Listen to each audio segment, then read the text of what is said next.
Hello, footies, and welcome to Foot in Review. We are the #1 independent FC24 podcast, bringing you 2 shows a week. We are available on all podcast platforms around the world, including now on Amazon Music, and of course as a fully produced video show on YouTube and Spotify. And of course, if you can spare a few bucks and join our loyalty programs and get some free merchandise while at it, visit patreon.com/footinreview or footinreview.com and join our super close community and get that invite to our Discord server with that. Today's episode is brought to you by CarMoney, but more about them later. And on that note, let's shout out our Patreon Skybox owners. It's time to say a big thank you to Paul C, Amar L, Archum W, Mario A, Simon E, and of course, Peter M. Now let's get this show started. Hello footies, welcome along to your latest dose of EAFC24 Ultimate Team goodness. We are Foot in Review, powered by footcoaching.com. It is October the 23rd as we record this. You're probably listening to this on October the 24th. My name is Dan Wimbush, otherwise known as Wimby. I'm joined by the Scout NJ Downs. We are going to be talking so much in today's show. We've got all of the fallout from the Trickster glitch. We've got our first Icon SBC of the year. We've got a couple of new player SBCs. We've got a new cup and lots more. Plus our regular features, formation in review and player in review, including 2 players that you can currently complete in SBCs. As mentioned, joined by the Scout Nathan Downs. Nathan, great to be back with you on a Monday morning or afternoon as it is now. Daniel, thank you so much for having me back on again. It's been weird being on with a few other people recently, so glad we can be reunited to talk all things foot. It's been pretty busy, actually, lots to talk about, so it's quite exciting. And contrary to last Monday where I was having technical issues and I was still slightly hungover, fresh as a daisy today, and my headphones and microphone seem to be working. Touch wood. Yeah, all you have to do is put up with my face for radio, but apart from that, we're all set to go. So let's rock and roll. Let's get straight into it. The Trickster glitch, Nath. Now, when John and Ingvi recorded on Friday, EA still hadn't put out a fix for the issue. Not too long, and John mentioned this in the show. He had a source. His source was at least 50% right for what we know right now. He could well be 100% right, but John did mention on Friday's show that was released on Saturday that his source said that there was a hotfix coming in the next 24 hours. That proved correct. If you missed this whole hoo-ha, basically there was a glitch where if you had the Trickster Plus play style, you could get the ball to attach to your foot or under your arm and score unlimited goals. It was running rampant in the first sort of day of Weekend League. Thankfully, EA did patch it, Nath. The solution they came up with was simply get rid of the Trickster Plus chem style play style for the time being. What's your kind of overall reaction to how they dealt with it and the solution they've got for the time being? Very mixed. Luckily, I wasn't one of those that played Weekend League. I was travelling up the road from Ipswich to Scotland during the lovely amber red ones that we had, so that was fun. I feel a little bit, I've seen lots on social medias about folk, losing games in Weekend League, having, knowing EA, you'd assume some sort of compensation, or they would have extended Weekend League, and if you got affected by it, or give yourselves another 10 games to try and get the 20-0 or something. So I do feel for those that were affected by it. We were hearing whispers that folk were going to get banned for using the, for exploiting the glitch, and it is in the terms and conditions that if you do exploit these glitches, that you will get punished. I've not seen anything, certainly on my socials, to say that anyone's had any repercussions from using it. They've kept the wins, they've kept the rewards, obviously, from Weekend League. So I think from where I'm sitting right now, they could have been harder, they could have been quicker, and it just looks like people have got away scot-free. The flip side of the coin, if you like, is that actually EA have messed up. EA have allowed this glitch into the game. So why would you be punished? If you're playing real football and your opponent pulled his hamstring and sat down, played everybody on the side, you could run right through and score. The good thing to do would be to let them score again. Let the other team equalise. You don't have to. If you want to take full advantage of it, you're allowed to take full advantage of it. So I'd like it to be fair and nobody use the glitch, but at the same time, I don't advocate for it. Don't get me wrong, but I can also kind of see why people would use it. How do you think, Dan? What's your thoughts on it? Yeah, I mean, look, you've summed it up pretty well, and this was the debate the guys were getting into on Friday, and we had a great response from all of our socials at Foot Coaching across X, Instagram, and all of that. TikTok, some great content being put up there every day now, and that was the kind of response, wasn't it? A lot of people were saying, don't blame the cat for stealing your lunch if you leave it out on the table. Other people were saying, no, you've actively gone out and cheated. So it was a 50-50. I was as frustrated as anybody. I know I empathise massively with what John and Ingvi were both saying on Friday. I've seen people that didn't get their wins and things like that and didn't even want to play the game on Friday, and I think that's unacceptable if there is a game breaking glitch in there. Credit to them, they did sort it out before the end of weekend league. I don't understand why they didn't extend it by 24 hours, but this very much felt like damage control, as it always does from EA. I think that their modus operandi now is, if we don't say anything about it, it doesn't become overblown. Rather than making a big song and dance. And I know Ingvi was really frustrated on Friday, saying that, they haven't even communicated what they're doing. And I just think that, they already had articles from stuff like IGN. If they keep pumping out tweets saying, oh, we're still fixing it, it becomes, do you know what I mean? It becomes more of an issue rather than if they don't say anything and it's just magically fixed. It's just like, well, we were on top of this the whole time.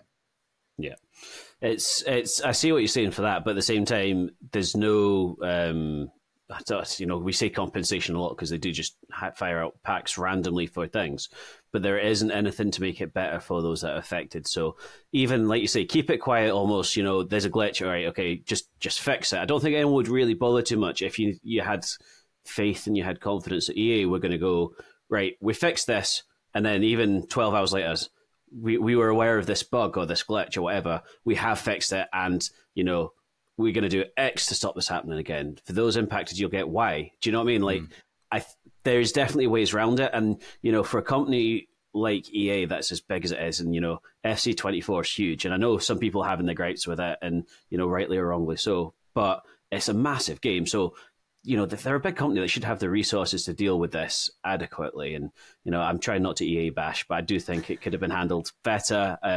But, I'm in quality control myself. I know things slip through the hoops, slip through the cracks, but I just think it's unacceptable that we're having so many different kind of glitches in week, realistically, what we now, week 3, week 4, maybe? I've lost track of time, but, it's not that far in, and there's already been a couple of game-breaking sort of issues. Yeah, slip through the hoops sounds like Reading's defence at the weekend against Charlton. But I think the one thing that I did want to pick up on, and again, Ingvi and John were talking about this on Friday with some of the streamers, people who are part of the EA content creator network, showing this glitch off, is, we've talked, nobody's been banned so far. EA really should, and I hate saying this because some of the content creators are saying, well, I did this to raise awareness, but I think there needs to be some sort of example made of some people, even if it's like a week-long ban. I know, do you remember when people were getting unlimited rewards? And they banned quite a few people for like a week from Foot Champs. I think there should be some sort of a ban, because otherwise it just sends the message out to the community that, look, if you exploit one of our bugs in our game, don't worry about it. It's our fault. You won't suffer any consequences for it. And that's a two-way street. Number one, it's going to empower people to do it next time, but also it's going to create a consistency issue for EA, because say there is another game-breaking glitch like this and people exploit it, and then they go, well, actually this time we're going to ban people. The people could turn around and say, well, why didn't you ban that person?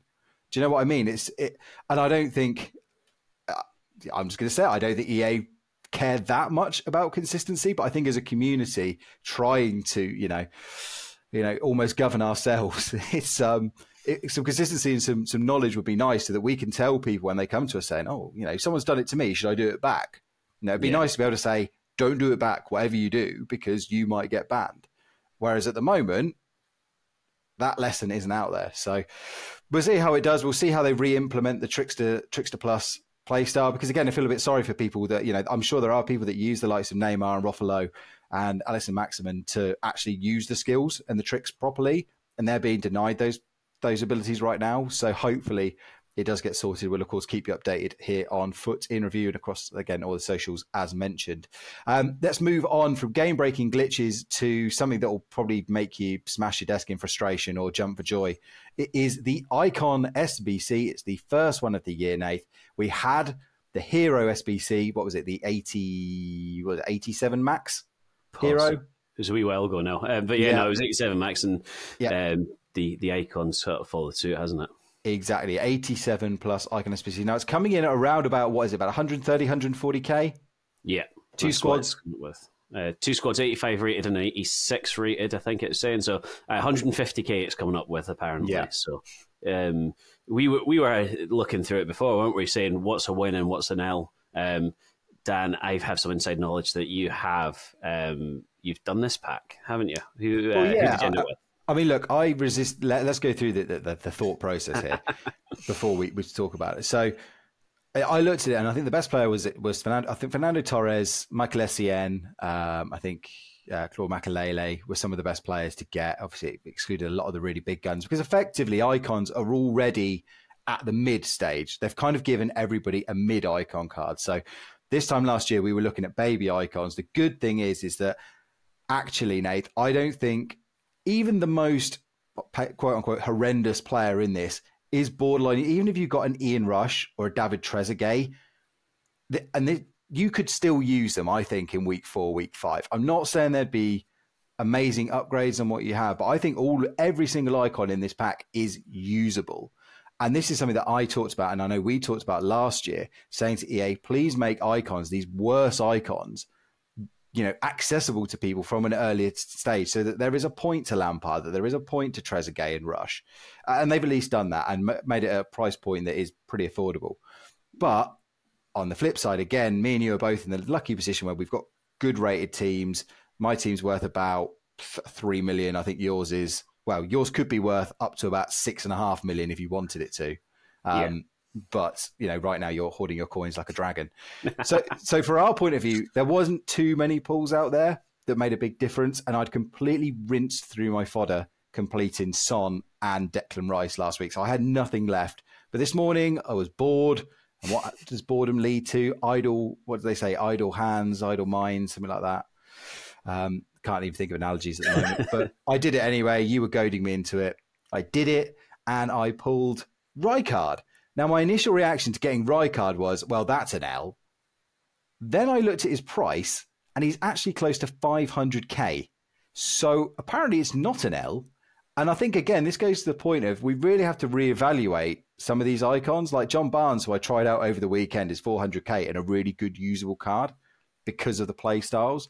And Rijkaard looks like he's going to be exactly the same. So I'm excited to try him out. You've not done it so far. Is that just because there's nobody to improve your team, or you haven't got fodder, or you just can't be bothered? To be honest, none of them would make a massive difference. I mean, if I was to go for any of them, I would handpick Zambrotta. I think I need a fullback. There's not really anyone else there that I'm like, I need to get. Even Torres, he looks good on paper, and I'm sure he'll be very good. But I'm currently running Son, and after the last time on the pod where I got Peter Crouch and I said I launched my phone across the taxi, it comes back to kind of, what you were just saying is all these players are usable. So Crouch was one of the worst pulls for the hero pack. He's scoring at least a goal a game. I'm in Div 3 now. In my last 2 games, he scored 2 hat-tricks. So some of these players, I don't think there's any bad players per se. We've been chatting, even you're saying about my team, my team's very ordinary just now on the whole, but play styles make everything change. So the way I played last year is totally different to the way I'm playing the game this year. This year it's a little bit more like Man United of the 90s and the early 90s where I grew up. It's quite wing play orientated and stuff. And these play styles are incredible. We've seen in our Discord someone's pulled Lampard, and they've literally turned around and said that would have been rubbish. But look at his play styles; he's actually really usable now. And because I don't know what your experience is, but I don't think pace is everything at the moment. So, the first thing people usually look at is my midfielder 80 plus pace, whereas now you can get away with these low 70s. Even your centre backs can be low 70s if they've got if you've got the right tactics and you've got the right play styles. These things are incredible. Being devil's advocate again, Dan, it's a topic that I know you are quite big on just now. You've raised in the pods before. We have also seen quite a potentially popular SBC. And what else have we seen at the same time released in our store? A 275k store pack with 30 decent rated players. Yeah, that's not an accident. I'm lucky that I've got enough coins and I've got a fair bit of fodder, but coin wise I'm fine.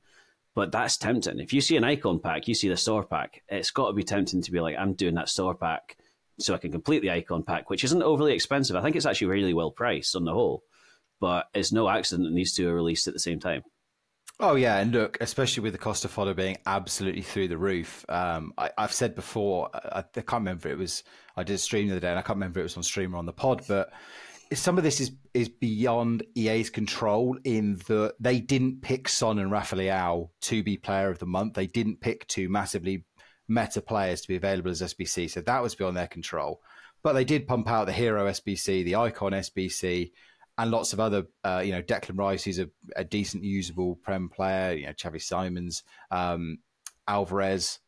They have picked a lot of tempting SBC, so there has been a massive demand on fodder. The prices have just skyrocketed. They're not coming down either.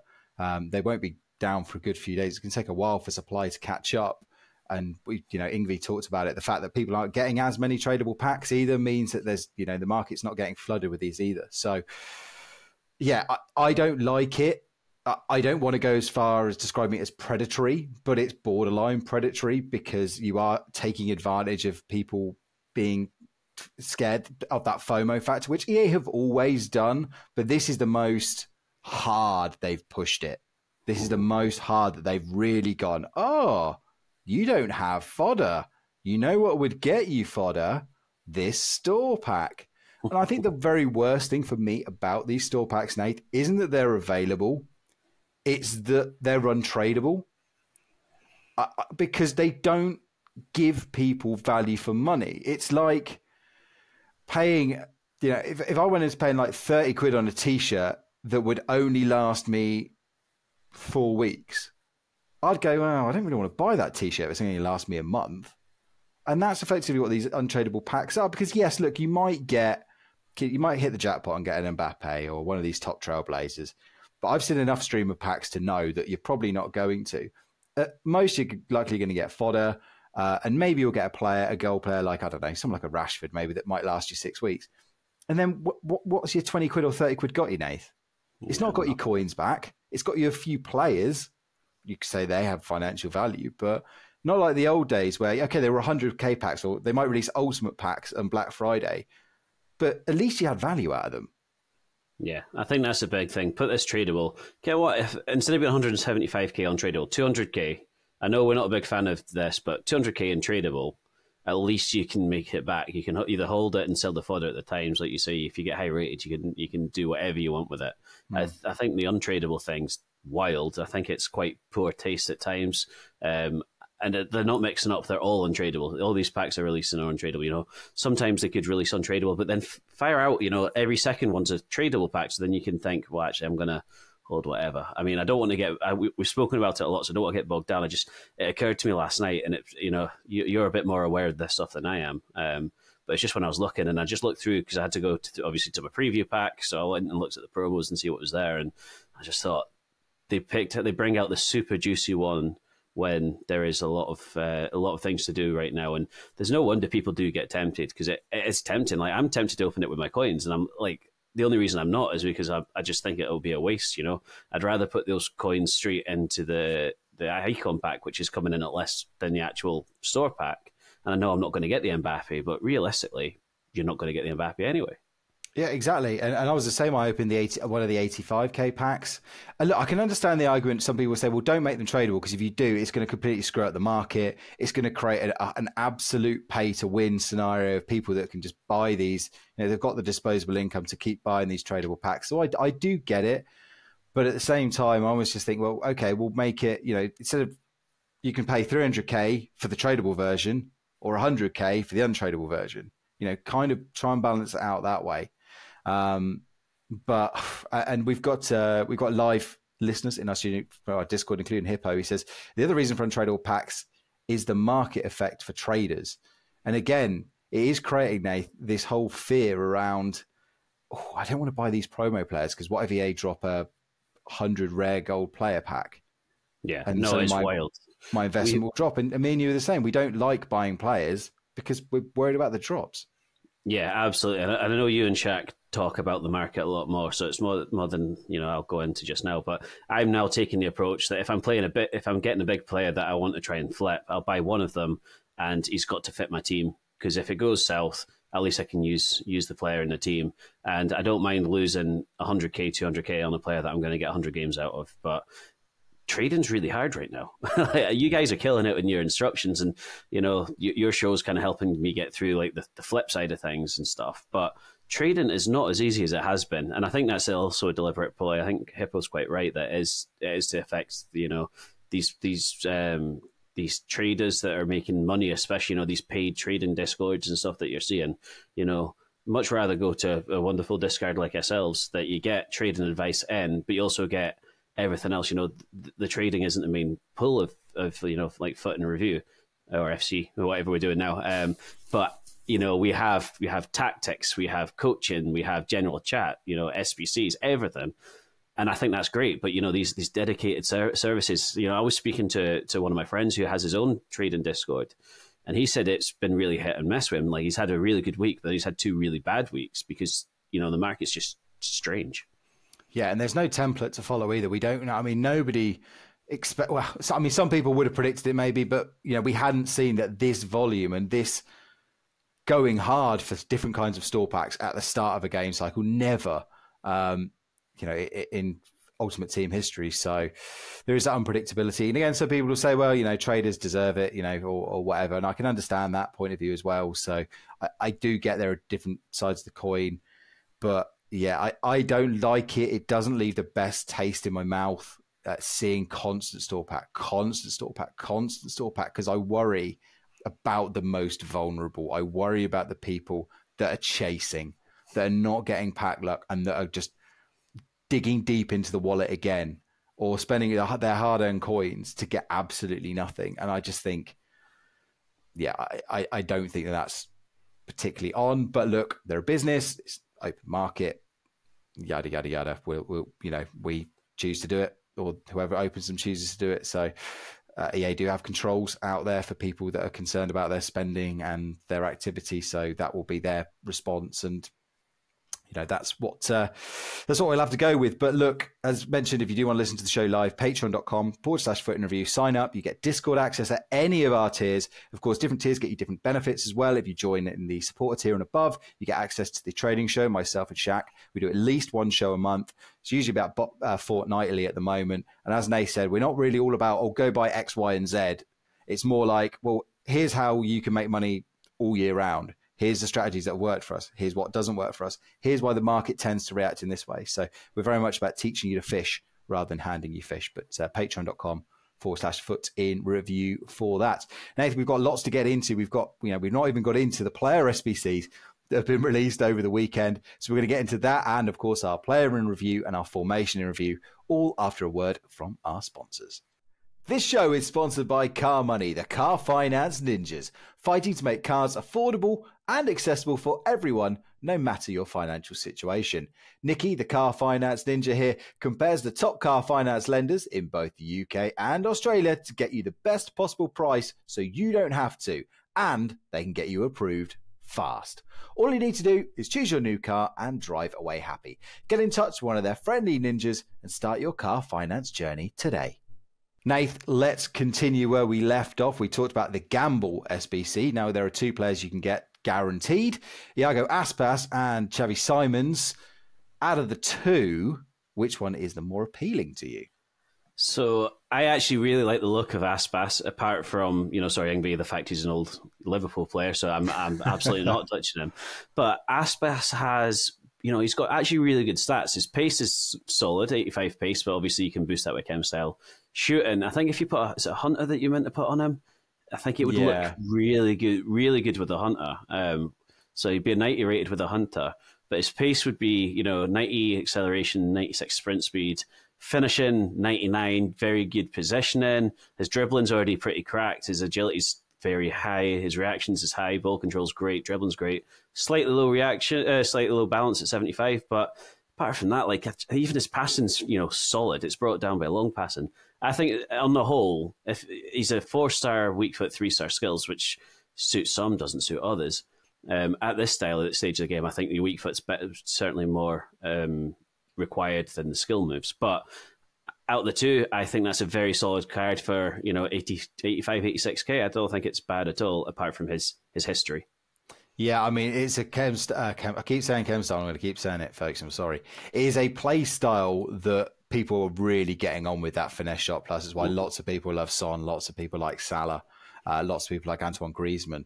So look, it's great if you don't have access to those cards, or maybe you want Aspas and Griezmann. Maybe if you are a finesse merchant, and I say that in a non-derogatory way because I wish I could do it. I can't pull off finesses. I don't know what it is. I can't do them. It is a decent option. I like the composure. Yeah, the 3-star skills are going to be annoying, but this is a solid card for 85k.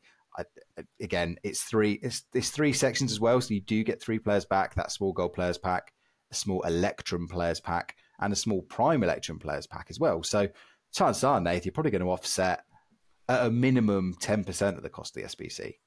Yeah, no, it's solid, like you say, especially when you compare it with the other player that we're going to go on to, the Xavi Sevens, who's coming in at 150k for an 84 rated winger who's got some nice stats, but I'm not quite sure he's worth 150k when you look at the alternatives out there. I'm not sure what you think though, Dan. I mean, look, again, it all comes down to play styles, doesn't it? He's got the it's technical, isn't it?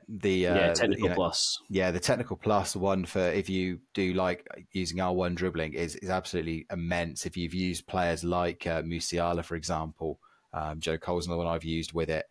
It is brilliant, and they do have such nimble and agility. I think the overall rating disguises the level of this card, Nath. I'm not actually sure why this is only an 84 rated card, because to me it seems a lot better. And I think that's maybe why some of the aversion to spending 150k. I mean, I suppose it's going to lower its fodder value 2 months down the line. But apart from that, I think this is a perfect card to play out wide. If you're playing something like a 4-3-2-1 and you're looking for someone on that left or right to be cutting in and doing that R1 dribbling, I think it's a great card, but I do see what you mean in that it is a little bit expensive. Yeah, it's almost like where to play him as well, because the R1 dribbling's great, but his passing's okay, his physicality's okay, his shooting's okay, his dribbling's good. But like if I was to play a winger, I'd want somebody with the crossing type play styles. If you played in the actual the central cam, even you'd want maybe 5-star skills or whatever. He's got 3-star weak foot, so that brings it down. I think it looks a decent card, but I just don't think he's not got a position that you'd traditionally say that's his own position, if you know what I mean. You could probably bring him on and make do in certain areas, but I don't think he's not like a box-to-box CM. He's not a out-and-out winger. He's not a central cam. He's not a striker. He just doesn't really... He's a bit homeless in my team, if you know what I mean. I mean, he's the same cost as the Icon SBC. So I would say to people, unless this is, unless you are really running a Bundesliga squad, I would do the Icon SBC. I don't know if you'd agree. 100%. Absolutely. Plus, there's a bit more thrill going for that Icon SBC. Everybody loves that thrill. The thrill of the excitement before you get Ian Rush is... the rush before rush. You feel the rush. Feel the rush. And that is going to be the title of this episode. That is Feel the Rush. Feel the rush. So, yeah, either decent options. Again, Simmons perhaps slightly overpriced, but it's there. If you are trying to generate fodder as well, we do have the Trailblazers Cup, Nath, but the rewards you get from doing this do not make me want to play skill-based matchmaking friendlies, put it that way. No, absolutely not. The rewards are really poor. I don't know whether it's because we're early game. Obviously, in the last iteration with the cups, we were getting used to 85 times 5s and even 82 times 5s or whatever we were getting, and now we're getting like 2-player packs. A couple of gold players, and you're like, it's not really gonna hit the mark, especially like you say, skill based matchmaking. For those of you that haven't hit level 40 yet, it's probably quite an okay thing to do, because I think you get quite a generous XP through 4 wins and then 9 wins, I think it is. Yeah, 1,500 at each. Yeah, so that's a lot. That's going to boost you up a good few levels. But at the same time, skill-based matchmaking, we've been at the game long enough now that you're going to be at the top end of the ability sort of tiering now, unless you're sandbagging, which we've spoken about in the past. But skill-based matchmaking might be pretty horrible for something like this, for the poor rewards. Yeah, I mean, I dipped into the Evo Lounge because, and I don't want to get on a rant on this, but forcing people into a friendly mode to evolve a bronze or a silver player just seems just so silly to me. And I played one game and I just got absolutely thrashed because I'm playing this team that's not my main team. This is a bit different. Well, this does daily game limits again, Nath, which I know nobody is really a fan of. So again, if you want to try and race to it, you can't. You're just forced to wait your turn. But yeah, for a Prime Gold Players pack at the end of this, no, not for me. I mean, the 84 plus pick for win at 8 is nice. But otherwise, I'm staying away from this one personally. And the only other thing to talk about in terms of content before we get into player in review and formation in review is, drum roll, the mini release.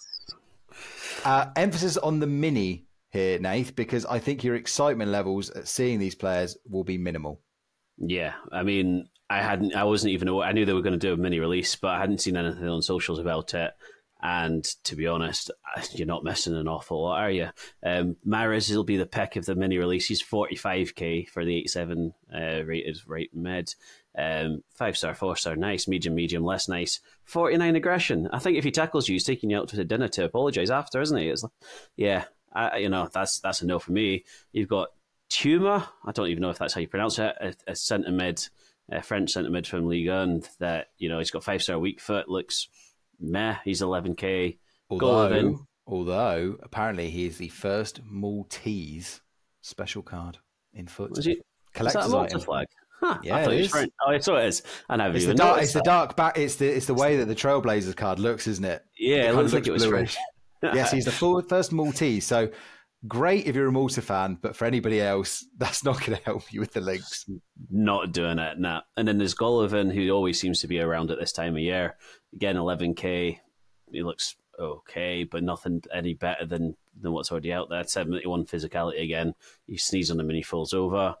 And then you've got Vera for the MLS. There's some actually decent MLS cards, but this is probably not one of them. Don't know what you think, Dan, but again, it's not somebody that you're going to change your team around for this 10k card. No, definitely not. It's the kind of card that I would expect to come out as part of a milestones. And, no, it's just not worth it. The only thing I would say about these cards to people is if you are hanging on to, if you're in the upper budget, if you've got more than 500k, just pick up these players because like Golovin is basically discard at 11k, Vera is discard at 10.5k, so is Tuma. And whilst I'm not saying they're going to go up in value because they're probably not, the good thing is when objectives and things like that do come along, you can plug these players in. And also just know the fact that you can just discard them instantly and get your coins back. So if you suddenly have a need for a Ligue 1 team, well, you can go and pick up the two of those two players there, and you've got a decent foundation. And then as soon as you need that 20k back, just quick sell. So that's just my little tip for people that do lots of objectives and things like that. And that is about the only use for them because unfortunately, it's just a ridiculous mini release. And even more ridiculous, Nath, is how little people seem to pack them. Yeah, I mean, I've got a few of them. I was lucky to get Kubo, who I forgot I had, but he seems to be in my squad. I've had a couple of them, but you don't see them, getting into people's squads. I very rarely face them.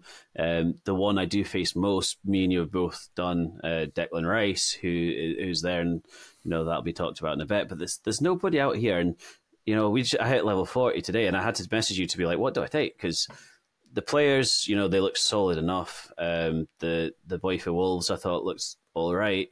But realistically, is he going to save my team more than a few weeks? Probably not. Fodder, so I took the fodder, but I've not even opened it yet because there's nobody out there that I'm like, I need to have. I did the Sun SBC. I would have liked Sun from here, but I've done the SBC, so I don't want to open it and get another Sun because it's pointless. So, yeah, that's my thoughts on that. I don't really know what to say about it, but I think we should move on a little bit. Exactly. I think we should move on because there's not much more to say. Again, contact us on our socials, Foot Coaching, if you think one of these is a hidden gem and you've used them and they're great. Let's move on then. You mentioned Declan Rice. Let's talk about player in review. Much better than my version of that last week. Thank you. It's a week to go until we do Halloween. Oh, we do a Halloween show next week. Yeah, there we go. Declan Rice, who's not so scary. He seems very nice whenever I see him interviewed. He has been released as an SBC. You can still go and complete this at the time of recording. Nath, we've both done this card, but I've picked him for my player in review, so I'll go first. I think he's good. I don't think he is elite and top tier.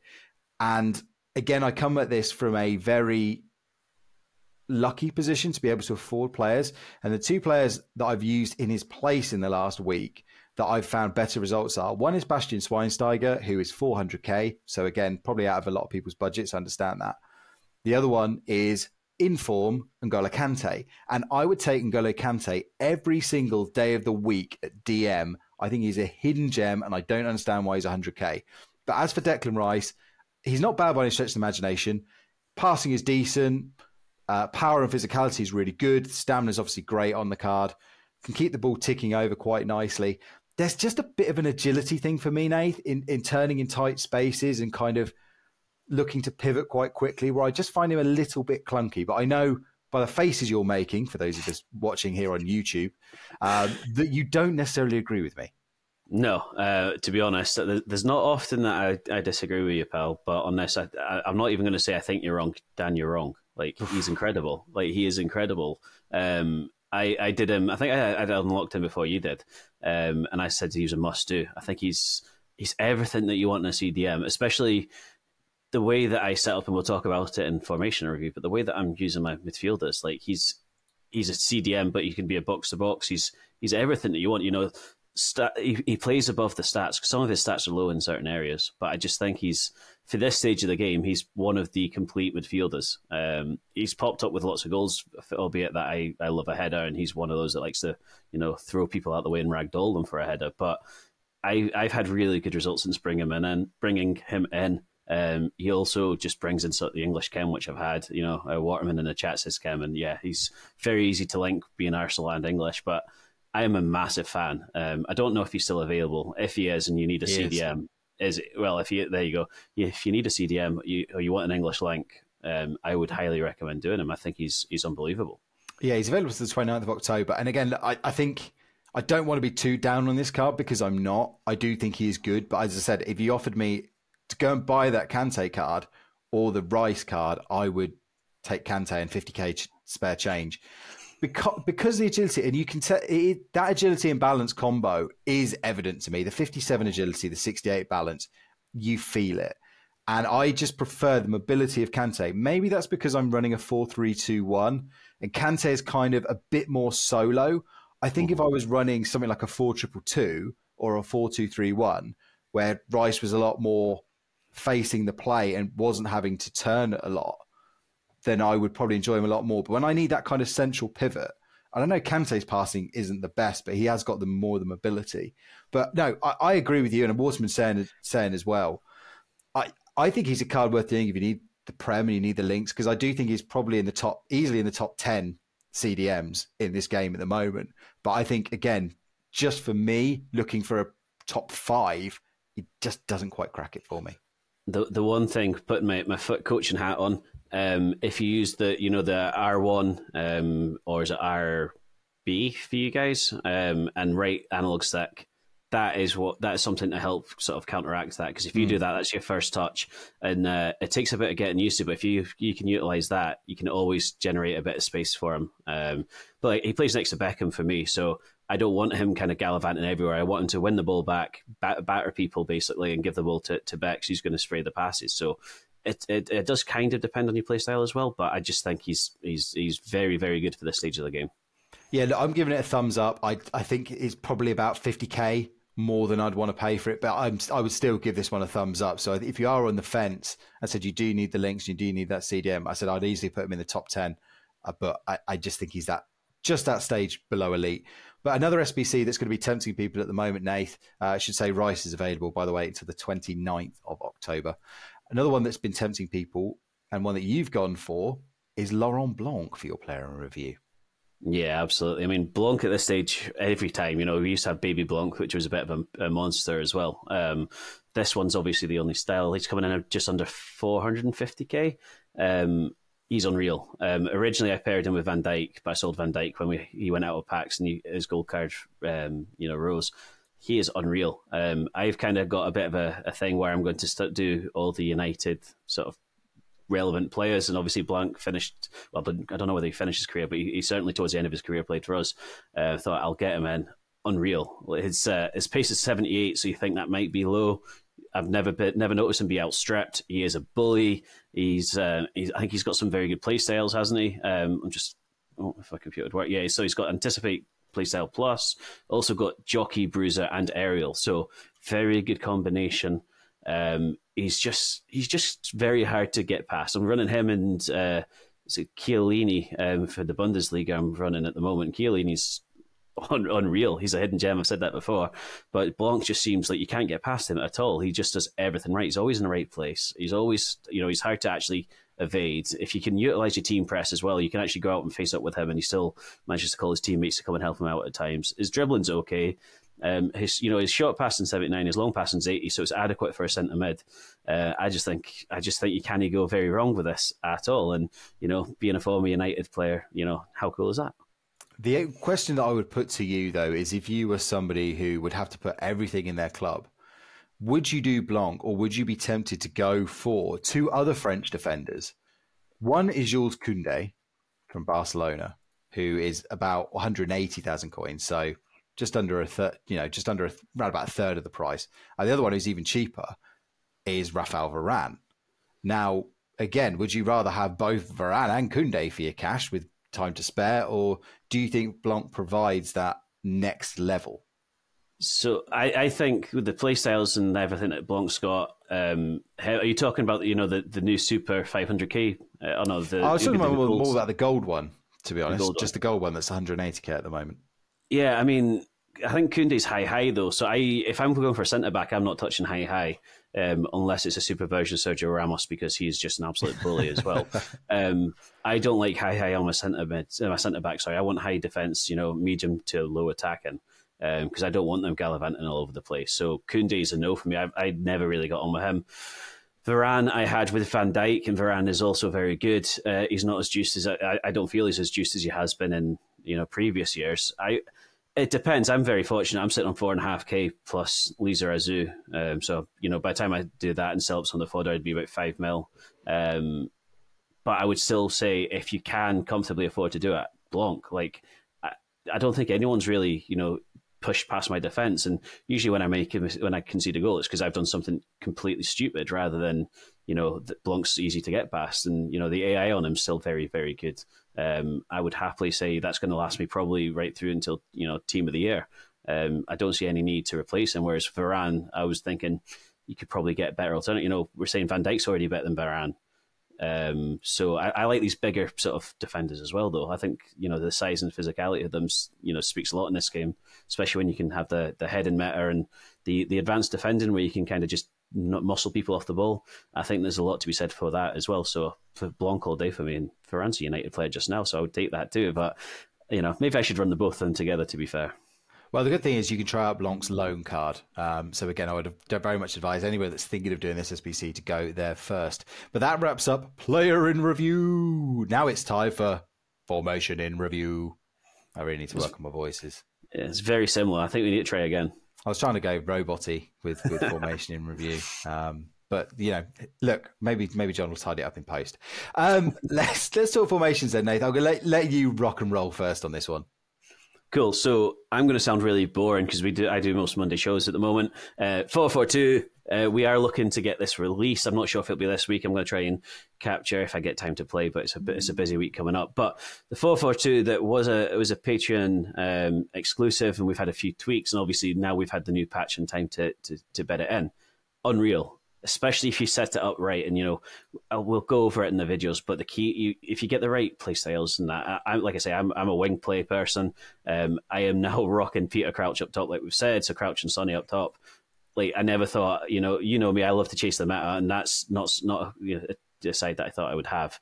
But ridiculously good. I've now played 3 games in Div 3, and I'm unbeaten in Div 3 since the patch and since bringing Crouchy in. I don't think I've lost a game yet. So I've gone right through 4 and then 3 quite comfortably. I'm at the halfway checkpoint in 3, but time's limited. It's a very balanced formation. We were talking off air about what formation shall I do. I've only played this. I've got different variations in my setup. I've only needed to play 4-4-2. The 4-3-2 one that used to give me trouble doesn't give me trouble anymore. Even 5 at the backs, I'm not really struggling against either. And I don't know whether it's my style of play. Like I say, with the crossing, we were talking in one of our sort of foot coaching chats, weren't we, about formations and, should we cross and would these players be good with these players? But I think having someone like Son, who's a wriggler, who's quite mobile and can twist and turn and finish with both feet, gives you that option to play on the ground and play through. And then when you've got a big guy up front, England, when they were good with Heskey and Owen, it reminds me a bit like Heskey and Owen, where Owen would be the quick one that would be finishing, but Heskey was turn. Absolutely. And it's like that. It's honestly like that. So, like I say, we're trying to bring out a detailed video. I'm not sure if it'll be this week. It could potentially be next week. And if there's any tweaks to the game, then we'll change accordingly. But I can't speak highly enough. And I know it's, John's not paid me to say this, but very good basis of formation that he's put out for that. And I don't remember a time where I've used a formation that doesn't seem to be exposed by one different formation. At least usually, you've got your 4 backs exposed by 5 backs or whatever. And can't say I'm really finding that just now. The one question I've got for you, I don't want you to give away all of the secrets because again, they will be reserved for our patrons. But are you running 71 depth? I am not. No, I think it's mid 50s potentially. Yeah. I think that's what I'm at. So 71. I've not been outstripped defensively pace-wise, but at the same time, 71 with me, I do have a tendency, as in co-op, and John shouts at me in co-op with him, I do love to lunge in and drag players out. So 71 depth for me is just going to be kind of suicidal. So I tried to be a little bit more balanced. That is very much understandable. Now, I'm going to advocate for a formation that I have yet to use myself. It's on my to-do list, but I'm going to defer to my main man, Shack Attack, my trading co-partner.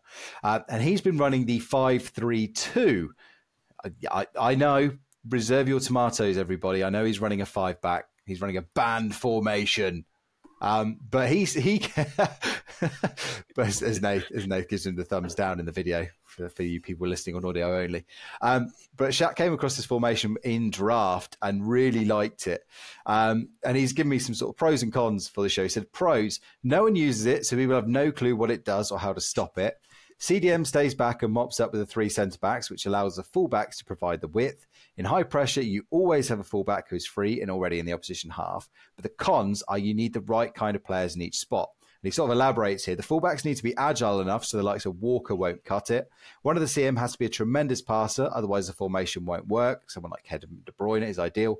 The CDM is a pure CDM, stay back. So any good medium high will work. So the left centre mid is where you can get creative. Using a player like Son will allow 4 out-and-out attacking threats because your fullbacks will mainly only assist. They are not wingers. And he said, I hope that makes sense. And I think it does make sense. But he does also say, one final con, not ideal in bad gameplay. You've got to be super patient in heavy gameplay. I know you've dabbled in 5-backs before, Nath. I'd never get on with them. I love a 5-back. I have to say, I do enjoy a 5-back. I love the heat that it brings. I don't really like it when I see one line up against me because it's usually, if done right, very, very solid, very hard to break down. Your wingers are so wide that, it puts into your mind, do I pull my fullbacks out? Do I have to use my CDM and my centre mids to cover that? It just puts that little doubt into the opponent's head. If you're playing attacking 5-back as well, it can overwhelm you. And you can take that little bit more, risk. If you're playing, you can play 71 and quite comfortably with that on your depth because you can have your, like you said, your CDM, your 3 centre backs, sometimes 2, stay back midfielders as well. So you can take a little bit more risk there, and just, you've got the protection and the cover. So if done well, it's a really good, fun formation, and it's not as defensive as if someone says to me, I play 5 at the back, you'd think, wow, you are just, parking the box, parking the bus, not happening. But it's not like that at all. It just has a bad rep because it's so hard to break down, but it doesn't necessarily mean you're a negative player. It just means that, you're actually probably a lot cleverer than somebody like us that like to go a bit more gung-ho. It's parking the box when you just have a smart car instead of a bus. I mean, I have a smart car, so absolutely. You used to park in the box. No wonder you're a rat. Totally. And the main thing is that Shaq says, in terms of the other main pro, is because he's listening live here, he says it stops the cutbacks. That's the main pro. And Inception in his rant gameplay videos was also highlighting that as well. And that's one of the reasons why EA have banned the 5-back, because it does flood your own box and will help stop those cutbacks. So if you are finding yourself continually exposed, that might be a good way to help you navigate them. So thank you very much to Shack Attack for his input into formation and review, and of course, and to yourself, Nathan. A couple of bits of housekeeping before we depart. Of course, John and Ingvi announced on the show released over the weekend that as part of the Patreon benefits and the Discord community, we're now going to be running a monthly friendly cup. So if you're looking for an escape from rivals and weekend league and all that stresses and strains, come join in. Of course, we've got our Pro Clubs team, which is open to everybody as well. I know the guys have been having great fun doing that as well. So there's never been a better time to join. Also, never been a better time to sign up for foot coaching itself. If you are struggling in the game, and I think I want to go into this more, Nate, so I don't really want to compartmentalize a conversation into a 30-second semi-plug, but I know there are lots of people out there who are struggling.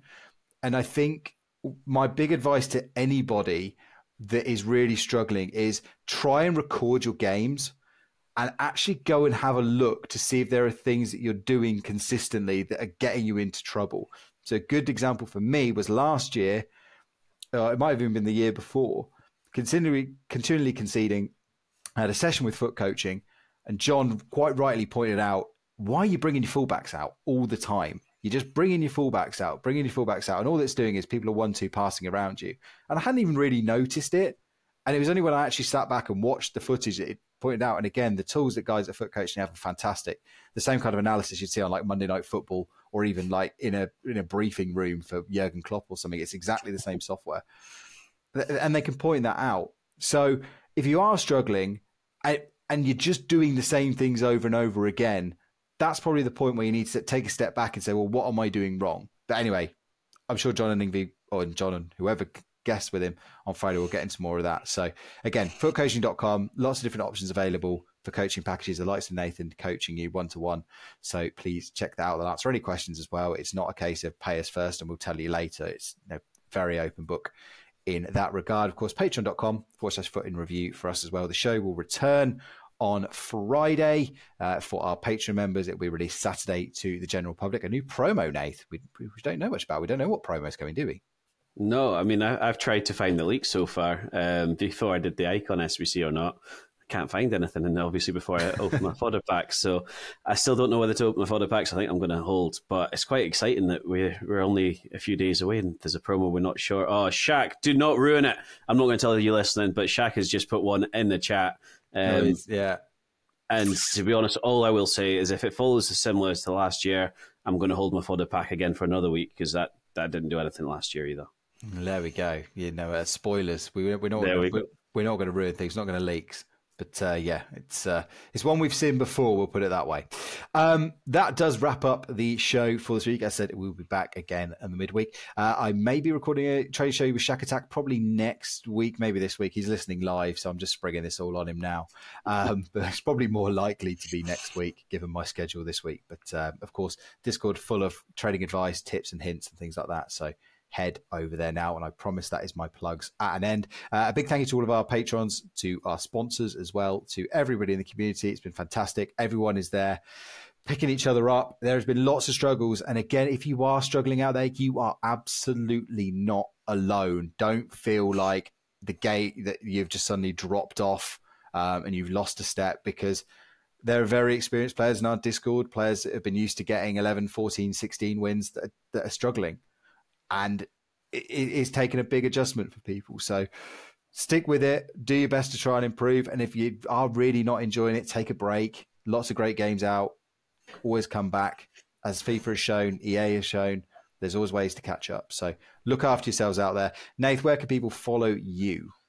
I am on X, Twitter, whatever you want to call it, NJ Downs, and I think it's the same in our Discord. But just to echo what you say, especially our Discord, we can't speak highly enough. The community that has been created, and we say John's created, but in all honesty, like there's so many people in there now, and it's amazing. It's like first thing in the morning, you always wake up to some messages in there because we've got people from around the world saying good morning or good evening or whatever to folk. We've got guys listening in the chat here. Made some really good friends from it already. I'm quite fortunate. I'm really enjoying the game right now, and I really, really like it. But there are people there that they're venting. We've had some through the coaching that have asked, I'm a way to stop. You give them a session, and they go, oh, I see that now, we're going to keep going. So it's not, all is not lost if you go through a few days of bad periods or whatever. Just come and speak to us, come into the Discord, come and chat to us. Everyone's brand new in there, and we all just like to chat FIFA and football, and we all like to bully Dan into doing icon packs, which he should be thanking us for anyway. So yeah, I mean, peer pressure 101 here, and just don't go into the Pack Pools channel because you'll really hate me and Nath is basically the motto here. We are very close to being expelled. We've had a disproportionate amount of the luck, so I can only hold my hands up and apologise to everybody. But that's just, I do not control it. I would love to say I do, but I don't. Anyway, before I dig my hole any deeper, I'm going to say goodbye. You can find me on Twitter at Wimby or at Wimby86. Either one is interchangeable for me these days. One just moans about Reading more than the other. Thank you very much to all our listeners. Thank you to everybody out there. We will return. Nath, one thing left to do. Drop it. We are going to drop it. Drop it. F U T F U T F F F U T F U T T T in view F U T